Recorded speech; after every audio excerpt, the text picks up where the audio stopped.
Buongiorno e ben ritrovati con una nuova edizione del TG Flash di New Sicilia.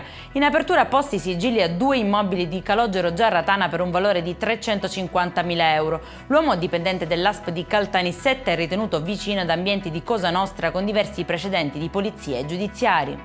Sequestrati beni tra cui conti correnti, veicoli e un'impresa, noto esponente di una cosca siracusana, responsabile di numerose estorsioni e danni di commercianti e imprenditori, impediva ad altri trasportatori di lavorare nel suo territorio e avrebbe accumulato il suo impero attraverso queste attività illecite. Un'escursione sull'Etna si trasforma in tragedia per un turista americano. Colto da malore nonostante l'intervento di una squadra del soccorso alpino e speleologico siciliano, per lui non c'è stato nulla da fare. Ore di apprensione invece a Bagheria, dove è scomparsa ormai da martedì scorso la giovane 25enne Elena Savona. Siamo molto preoccupati, ha bisogno di assumere farmaci 3 volte al giorno, la sua salute è in serio pericolo, dice in lacrime la matrigna.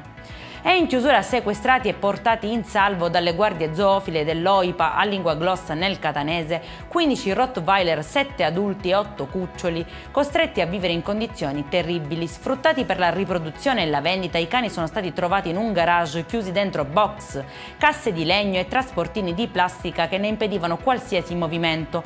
Mancava loro l'essenziale, luce, aria e acqua, ma ora si trovano al sicuro in un canile.